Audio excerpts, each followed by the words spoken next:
हम रिजाइन कर देंगे आज विधानसभा से अगर ये साबित कर दिया तो। क्या 150 साल से रहने वाला व्यक्ति को कहता फर्जी? फर्जी है तो आप हमारे ऊपर एफआईआर क्यों नहीं किए? आप मुख्यमंत्री हैं। अरे भाई ऐसा मत कीजिए हेमंत बाबू, गरीब की बहुत खराब होती है। देश में न्यायालय है, न्यायालय फैसला करेगा। आप मुख्यमंत्री हो सकते हैं, आप प्रधानमंत्री बन सकते हैं, आप सब कुछ, लेकिन न्यायालय का जो सम्मान है और न्यायालय जो करता है, उन न्यायाधीशों का सम्मान और उनका पद आप मत ले लीजिए। तो आप जानते हैं कि मैला ढोलने वाले भंगी मेहतर का बेटा है। वो जो कहें, क्योंकि उनके पिताजी तो भाई सांसद हैं, उनके भाभी सांसद है, सदियों से ये लोग बड़े आदमी हैं। हम तो मैला ढोलने वाला का बेटा। हरे भाई, गालियों दीजिएगा तो हम सह लेंगे। और कल जिस तरह से उन्होंने विधानसभा, पूरी भरी विधानसभा में जिस तरह से द्रौपदी का चीरहरण हुआ था, इसी तरह से एक मेहतर का बेटा का ये मुख्यमंत्री जो कहते हैं कि फर्जी है। दिसम गुरु शिबू सोरेन हमको पार्टी में प्रचार में जाते थे, हर प्रचार में कहते थे कि समरीलाल झारखंडी बेटा है मेरा। गुरुजी की जो तबीयत खराब रहती थी तो मैं उस संगठन में था, उस पार्टी में था, उनके साथ था। उनकी तबीयत जब खराब होती थी तो ये इनको एकदम छाती पर हाथ धर के कहना चाहिए हेमंत सोरेन को कि उस दिन समरीलाल ही उनका मल मूत्र साफ करता था। आप पूछे स्टीफन दास से, पूछे जगन्नाथ बाबू से, पूछे आपका हमने नलिन सोरेन जी से, किनका मैं सेवा नहीं करता था। उस दिन मैं फर्जी नहीं था। नमस्कार। बीजेपी के फर्जी विधायक अर्थात कांके के विधायक समरीलाल जी के पास हम आए हैं। समरीलाल जी, सीएम तो बोले आप फर्जी विधायक है, जाली सर्टिफिकेट पे हैं, कभी भी आपका सदस्यता जाएगा? तो देखिए, वो मुख्यमंत्री हैं और हम तो आप जानते हैं कि मैला ढोलने वाले भंगी मेहतर का बेटा है। वो जो कहें, क्योंकि उनके पिताजी तो भाई सांसद हैं, उनके भाभी सांसद है, सदियों से ये लोग बड़े आदमी हैं। हम तो मैला ढोलने वाला का बेटा। हरे भाई, गालियों दीजिएगा तो हम सह लेंगे कि भाई हाँ, क्योंकि ये इनकी परंपरा ही रही है। भंगी मेहतर दलित के परिवार को हमेशा दबाना करना। लेकिन हम एक आपसे सवाल है पांडे जी, मुख्यमंत्री को शायद अपने पिता से पूछना चाहिए, क्योंकि वे दिसम गुरु शिबू सोरेन के बेटे हो सकते हैं लेकिन उनके शिष्य नहीं है। इनके गुरु जी से पूछना चाहिए था कि जब मैं 2005 में इनके पार्टी से चुनाव लड़ा था, दिसम गुरु शिबू सोरेन हमको पार्टी में प्रचार में जाते थे, हर प्रचार में कहते थे कि समरीलाल झारखंडी बेटा है मेरा, मेहतर दलित का है बेटा। 2009 में भी चुनाव लड़ाए शिबू सोरेन ने हमको।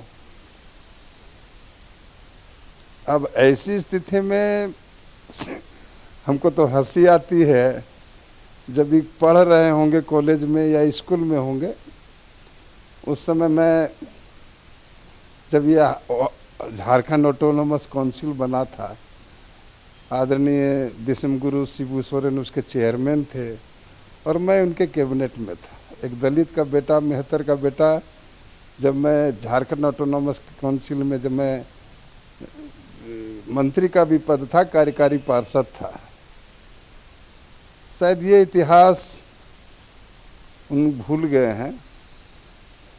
ऐसे मुख्यमंत्री को बहुत संयम से, और कल जिस तरह से उन्होंने विधानसभा, पूरी भरी विधानसभा में जिस तरह से द्रौपदी का चीरहरण हुआ था, इसी तरह से एक मेहतर का बेटा का ये मुख्यमंत्री जो कहते हैं कि फर्जी है, ये शायद 2 या 3 चुनाव लड़े होंगे पंडित जी, हेमंत सोरेन जी।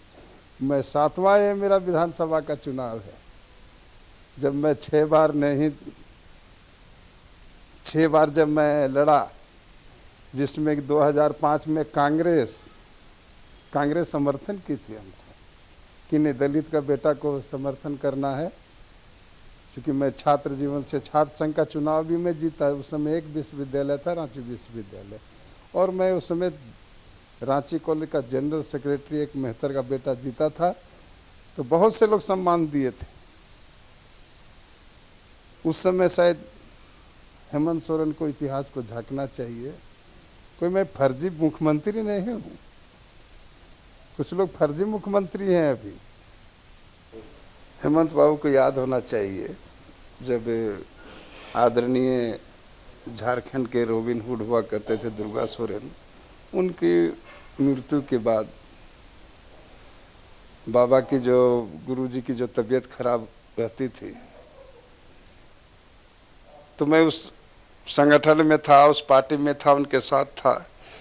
उनकी तबीयत जब खराब होती थी तो ये इनको एकदम छाती पर हाथ धर के कहना चाहिए हेमंत सोरेन को कि उस दिन समरीलाल ही उनका मल मूत्र साफ करता था। अगर ये गलत है तो मैं राजनीति से संन्यास ले लूँगा। और उनका मल मूत्र साफ करता था और ये लोग पर्दे से झाँक कर अपने बीमार पिता को पर्दे से झाँक कर चल देते थे। और इतना ही नहीं, जब भी इनके परिवार हो, पूरे झारखंड में जो भी हो, ये जितने मंत्री अभी है, चाहे विधायक है, आप पूछिए स्टीफन दास से, पूछिए जगन्नाथ बाबू से, पूछिए आपका हमने नलिन सोरेन जी से, किनका मैं सेवा नहीं करता था। उस दिन मैं फर्जी नहीं था। जिस दिन के घर में जब मैं हर तरह से जब बीमार पड़े, कोई हारी बीमारी हो, समरीलाल को बुलाते थे। समरीलाल खुद भी सेवा करता था। उस दिन समरीलाल फर्जी नहीं था। आज मैं भारतीय जनता पार्टी का विधायक बन गया तो फर्जी हो गया। तो इनको इतने संवेदनशील चीज को सोचना चाहिए था। इतना लज्जित हमको जब कल किया विधानसभा में, तो हमारे पूरे हिंदुस्तान में जितने भी भंगी वाल्मीकि समाज के लोग हैं, इनके कृत्य को और इनका कृत्य कराने वाले जो कांग्रेस के जो लोग हैं, जिनके गोदी में ये बैठे हुए हैं, ये हमेशा दलितों के साथ ऐसा किया। चाहे वो बाबा साहब अम्बेडकर हो, राम विलास, बहुत से बाबू जगजीवन राम हो, चाहे नीचे स्तर में समरिया लाल हो। अरे भाई, देश में न्यायालय है, न्यायालय फैसला करेगा। आप मुख्यमंत्री हो सकते हैं, आप प्रधानमंत्री बन सकते हैं, आप सब कुछ, लेकिन न्यायालय का जो सम्मान है और न्यायालय जो करता है, उन न्यायाधीशों का सम्मान और उनका पद आप मत ले लीजिए। आप मुख्यमंत्री भर है। और वो भी वैसा दुख होता है इस बात का कि मैं 7 चुनाव लड़ा, छात्र जीवन में जनरल सेक्रेटरी, पूरे उस समय एक विश्वविद्यालय था, एक भंगी का बेटा जनरल सेक्रेटरी था रांची कॉलेज में, और मेरा ईमानदार, हमारी आज तक एक ईमानदार जिसका मेरा कोई न जमीन, न मकान, न नौकरी, न साइकिल, न गाड़ी, कुछ नहीं मेरे पास। और वैसे व्यक्ति को फर्जी कहकर ये लाखों करोड़ों हमारे जो दलित परिवार है, उनके दिल को इन्होंने तोड़ा है। ये भरपाई तो ये कभी नहीं कर सकेंगे। लेकिन मैं ये कहना चाहता हूँ इनको कि एक गरीब का बेटा का आह लेना ठीक नहीं है, क्योंकि जो खुद फर्जी करके, जो खुद दोषीवार है, जो खुद भ्रष्टाचार करके अपने नाम से लीज लिया हुआ व्यक्ति, जिसका शानदार 40 साल तक मेरा एक राजनीतिक जीवन रहा है, उस पर दाग लगाता है, तो ईश्वर देखेगा। और हमारा न्यायालय पर विश्वास है, क्योंकि बाबा साहेब अम्बेडकर का बनाया हुआ संविधान है, वो संविधान सबसे बड़ा है। इनको समझना चाहिए। और मैं इनके मार्फत उन कल्याण विभाग के उन अधिकारियों से भी कहना चाहता हूँ, हमेशा सत्ता ये नहीं रहेगी। सत्ता बदलती भी है। अपने चाल चरित्र को वैसे अधिकारी जो मुझसे न पूछा न जाना, और मेरे जाति प्रमाण पत्र को इन्होंने जबरदस्ती उनके हाथ पकड़ कर करवाया। क्यों आपसे तो पूछा होगा ना, आपका पक्ष तो लिया ही होगा। मेरा पक्ष जो पक्ष दिया उसका कोई पक्ष नहीं है। कोई प्रमाण बताए कि हमारे यहाँ कौन अधिकारी आया था? सीओ आया था हमसे कागज मांगने मेरा जमीन का, या मेरा दस्तावेज माने कोई सीओ आया था, डीसी आया था? कौन आया था? कौन अधिकारी कोई लोग भेजा था? अगर है उसका दिखाइए लिख कर, हम रिजाइन कर देंगे आज विधानसभा से अगर ये साबित कर दिया तो। क्या 150 साल से रहने वाला व्यक्ति को कहता फर्जी? फर्जी है तो आप हमारे ऊपर एफआईआर क्यों नहीं किए? आप मुख्यमंत्री हैं। अरे भाई ऐसा मत कीजिए हेमंत बाबू, गरीब की आह बहुत खराब होती है। और आपको शायद इसीलिए आप लोग जो है इस तरह से अपने झंझावत में पड़े हुए हैं। आह से लोह भस्म हो जाता है। तो मैं आज बहुत दुखी मन से, लेकिन हंसी भी आती है इसलिए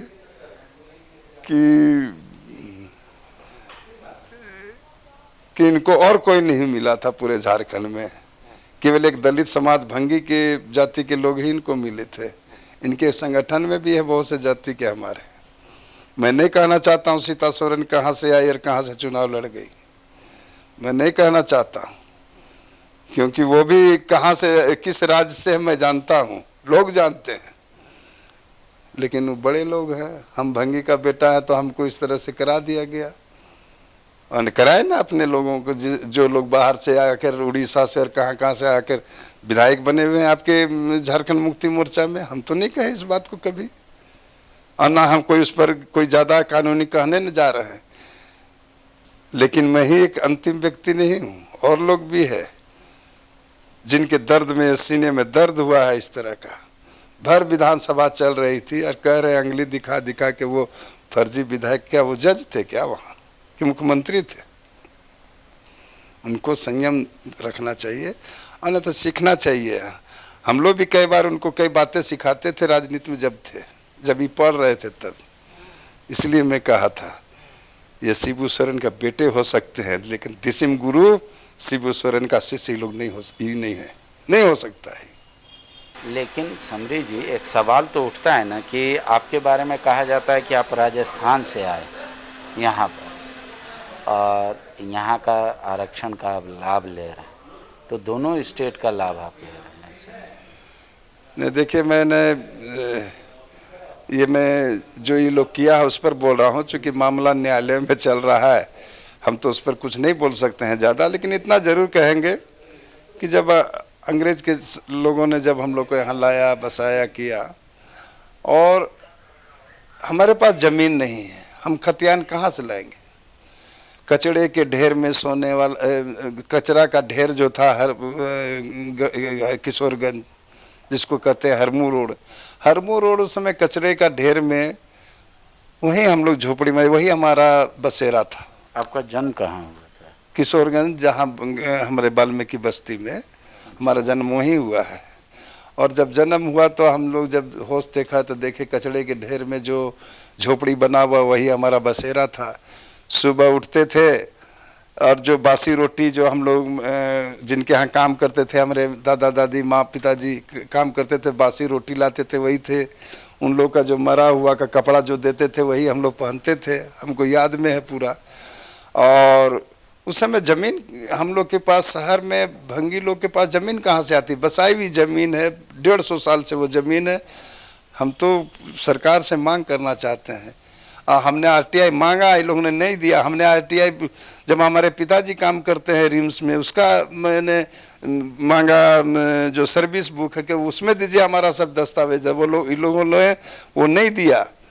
आरटीआई किए हम, वो नहीं दिया। नगर निगम हम आरटीआई दिया कि हमारी जो ज़मीन है जिसमें हमारे दादा परदादा को बसाया गया, सरकार की ज़मीन है, आपको बसाया गया, तो हमको बसाया गया तो वो है ना इंगित कि हम लोग वहाँ थे, कब से थे, जब ये म्यूनसिपैलिटी था जिस समय, उस समय की बात हम कह रहे हैं।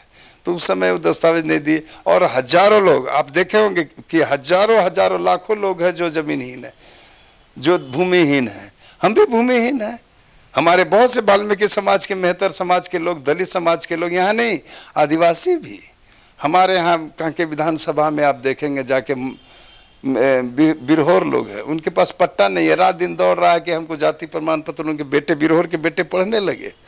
मलार जाति होती है, मलार जाति अभी हमारे यहाँ उरगुट्टू में के पंचायत के, सरकार तो सदन में कही थी, मुझे याद है कि जिसका जमीन नहीं होगा उसका स्थानीय प्रशासन जांच करके देगा सर्टिफिकेट। एकदम बिल्कुल। हम कहना चाहते हैं, आप विधानसभा से निकालिए, आदरणीय कांग्रेस की विधायक दीपिका सिंह पांडे ने अब विधानसभा में सवाल उठाया था कि हजारों, जो सैकड़ों बरस से जो दलित परिवार या और कोई परिवार रह रहे हैं जिसके पास भूमि नहीं है, उसका जाति प्रमाण पत्र नहीं बन रहा है, ऐसी स्थिति में सरकार इस पर क्या है? सरकार ने जवाब दिया, वो जवाब मेरे पास भी है, क्वेश्चन भी है मेरे पास विधानसभा का। उन्होंने, सरकार ने जवाब दिया कि स्थानीय जांच के आधार पर ईमानदारी पूर्वक जांच करके और उसको सर्टिफिकेट निर्गत किया जाए, ये सरकार का संकल्प है।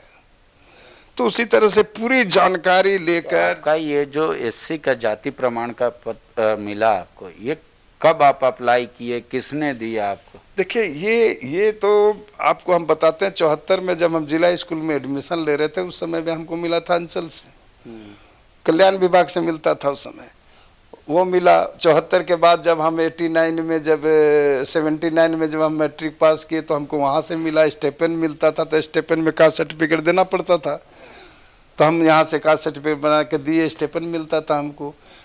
मैट्रिक पास करने के बाद जब रांची कॉलेज में एडमिशन लिए 81 में, तो वहाँ उस समय हम बनाए थे, उस समय दिए थे। जब 85 में मैं विधानसभा का चुनाव लड़ा पहली बार, उस समय मैं यही जांच के आधार पर मुझे दिया गया था, जो ये था। तो इस तरह से हमने अपना सर्टिफिकेट जो है उस कानून के तहत में ये। आज भी आपका कहीं जमीन नहीं है? नहीं, कोई जमीन नहीं है, इसलिए कि उस समय का लोग खाने पीने उतना पैसा कहाँ था। मैं सफाई करने वाला शहर में जमीन लेगा, गांव में बसते तो भले कहीं से कुछ सस्ती जमीन मिल जाती, लेकिन जितने भी भंगी वाल्मीकि जाति के लोग हैं पूरे हिंदुस्तान में, वो शहर में है। शहर में चूंकि उस समय शौचालय नहीं होता था। पूरे देश में वाल्मीकि नगर बसाया गया था, हर देश में, कहीं भी आप हिंदुस्तान के किसी भी राज्य में, हाँ, कश्मीर से लेकर कन्याकुमारी तक वाल्मीकि समाज के लोग बसे हैं, जिनको सफाई कराता था। मैला माथा पर कोई चमार नहीं ढोता था, मैला माथा पर कोई धोबी नहीं ढोता था, मैला माथा पर कोई दुसाद नहीं ढोता था, कोई बावरी या कोई घासी नहीं ढोता था। मैला केवल सिर्फ भंगी मेहतर जो वाल्मीकि समाज से थे वही ढोता था, और वही सारी सफाई करता था, और भैंसा गाड़ी में जाके उस मल को उझलता था।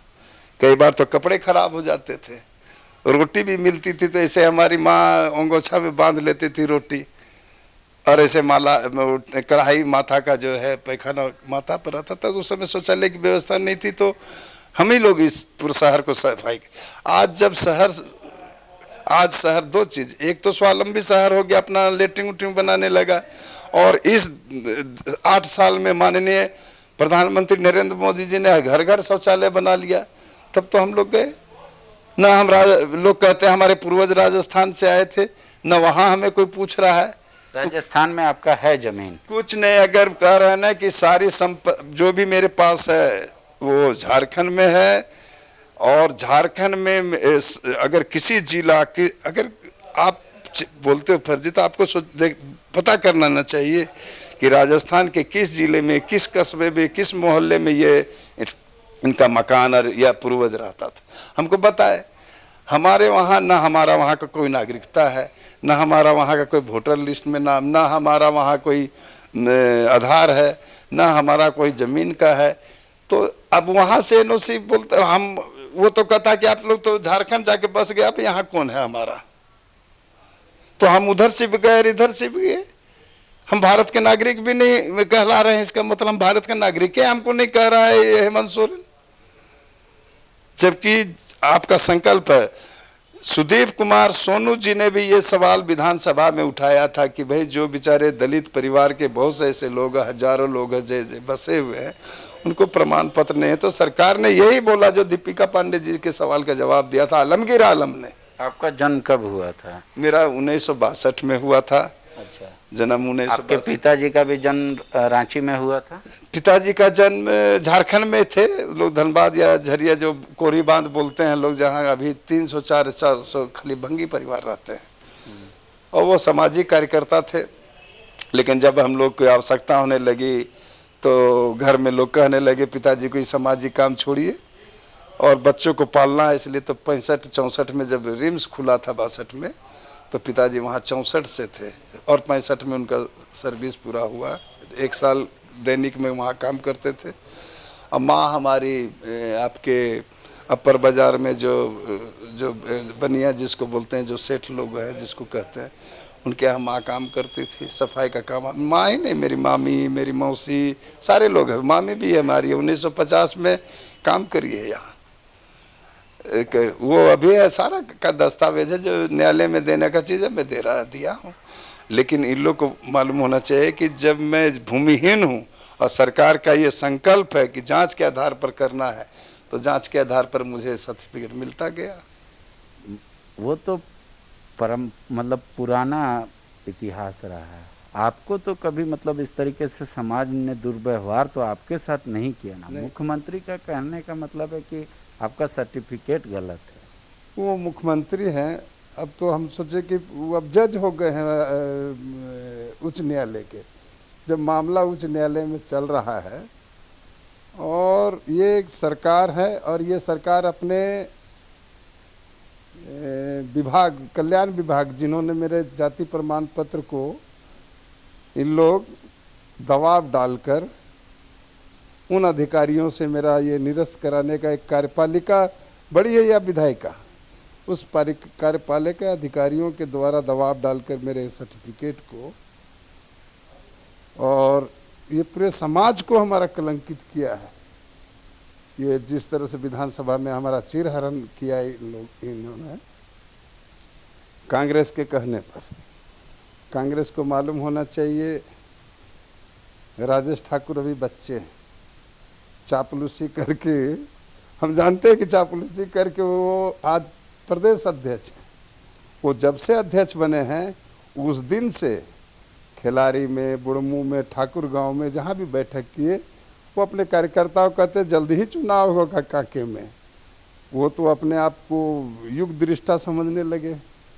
उसी तरह माननीय मुख्यमंत्री जी, आपको एक भंगी के बेटा अगर नहीं पच रहा है तो अपने लोगों को जाके कोसिए, अपने उन लोगों को जो हमें झारखंड मुक्ति मोर्चा का 2-2 बार टिकट दिया, उस व्यक्ति ने, जिन्होंने कहा कि समरीलाल झारखंडी बेटा है। क्या हमारे पूर्वज जो अंग्रेजों के समय लाया गया था, यहाँ बसाया गया था, जाके हमारे वाल्मीकि नगर में क्यों नहीं जाती? और जब मामला न्यायालय में चल रहा है और कहता फर्जी है, तो ये ऐसे लोगों को मैं कहना चाहता हूँ कि कांग्रेस के गोद में बैठ के खेलने वाले सीएम अपनी राजनीति परिपक्वता दिखाना चाहिए था उनको। और वक्त आएगा, कानून से बड़ा कोई नहीं है। न्यायालय पे मैं एक केवल प्रार्थना करना चाहता हूँ हेमंत जी से कि न्यायालय का और संविधान का आदर करना सीखें। और ये अगर आप नहीं सीखते हैं तो राजनीति में अभी परिपक्व होने में आपको बहुत तब समय लगेगा। सीखने की चीज़ है। मतलब आप कह रहे हैं कि हम जब कांग्रेस समर्थन से जेएमएम के टिकट से लड़े उस समय हम फर्जी नहीं थे, मेरा सर्टिफिकेट फर्जी नहीं था, तो अब कैसे हो गया, ये कहना चाह रहे हैं? हाँ, यही हम कहना चाह रहे हैं कि उस दिन कहाँ थे जब मैं झारखंड ऑटोनोमस काउंसिल में था, उसमें बोलना चाहिए। हालांकि ये मामला न्यायालय में चल रहा है, मैं नहीं बोल ये, लेकिन ये तो वो कल हद कर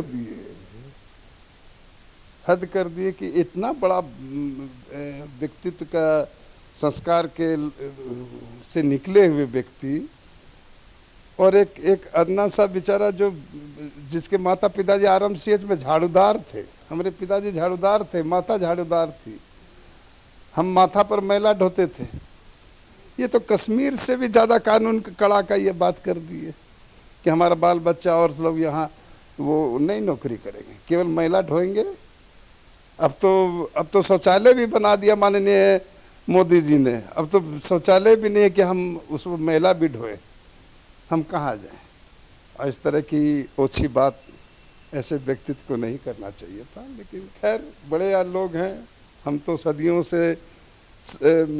से इसी तरह से प्रताड़ित है। और आज बाबा साहेब भीमराव अंबेडकर और धन्यवाद हमारे भारतीय जनता पार्टी के नेता आदरणीय नरेंद्र मोदी जी, अमित शाह जी, हमारे प्रदेश के अध्यक्ष आदरणीय दीपक प्रकाश जी को मैं कोटि कोटि, हमारी पूरी वंशज कोटि कोटि धन्यवाद देती है कि आज हम उनके सामने आंख से आंख मिलाकर बात करते हैं तो इन लोगों को बड़ा तकलीफ होता है कि ये लड़का यहाँ कहाँ से आ गया, झाड़ू चलाने वाला सब विधानसभा में कैसे बैठ गया। अरे भाई, लोकतंत्र है। और इस तरह से ओछा बयान देकर और अपने आप को जज साबित कर रहे थे कल विधानसभा में। लेकिन जो लोग आपको जानते हैं रांची में बहुत पुराने, वो कहते हैं कि आप आते थे शायद रांची यूनिवर्सिटी जहाँ पर है, पहले वहाँ घोड़ा वोड़ा बंधा रहता था, अस्तबल का देखभाल करते थे। हमारे दादाजी जब 1945-44 में दूसरा विश्व युद्ध हुआ था तो उस समय जो अभी यूनिवर्सिटी बनी है शहीद चौक के पास, वो यूनिवर्सिटी नहीं था उस समय, वो वहाँ ये निग्रो सेना जो रहती थी उसका अस्तबल था, वहाँ वो लोग रहते थे। और साफ़ सफाई, मल मूत्र साफ कराने और घोड़े की लीद साफ कराने के लिए हमारे दादाजी, हमारे चाचा के भाई अभी भी है, सजना राम जी अभी भी जिंदा, अभी भी हमारे वाल्मीकि समाज के जितने लोग हैं, जो कोई 28 में आया, कोई 45 में आया, सब लोग यहीं रह गए, कब गए। तो पहले तो भाई झाड़ू चलाने के लिए कोई जाति प्रमाण पत्र की ज़रूरत नहीं होती थी, लेकिन आज हमारे बच्चे पढ़ने लगे, आगे बढ़ने लगे, तो लोग का जब कानून सम्मत जब कोई कागज़ हमें सरकार से दस्तावेज मिलता है उसको ये लोग फर्जी बोलते हैं। इसलिए मैंने कहा कि इनको संविधान और न्यायालय और कानून का ये आदत डालनी चाहिए, उनको सम्मान करने का आदत डालना चाहिए। शुक्रिया। हालांकि मैं थोड़ा इस डिस्कशन को और इतर ले जाना चाहता था, लेकिन इन्होंने काफ़ी इमोशनल कर दिया। वो युग भी आप सोचिए और समझिए उस पीड़ा को, जब इंसानों को कहा जाता था कि आप माथे पर मैला लेकर जाइए, सफाई कीजिए, कह रहे वहाँ इसलिए बुलाया गया था और आज हम बेगाने हो गए। खैर जो भी हो, ये राजनीतिक चर्चाएं, असली फैसला और आखिरी फैसला तो न्यायालय का ही होगा। उस समय पता चलेगा कि क्या वाकई में किसी का सर्टिफिकेट फर्जी है या ओरिजिनल। शुक्रिया। विवेकानंद विद्या मंदिर स्कूल एक CBSE affiliated English medium coed school है। हम शिक्षा के साथ संस्कार देते हैं। thefollowup.in. Like, share and subscribe. www.thefollowup.in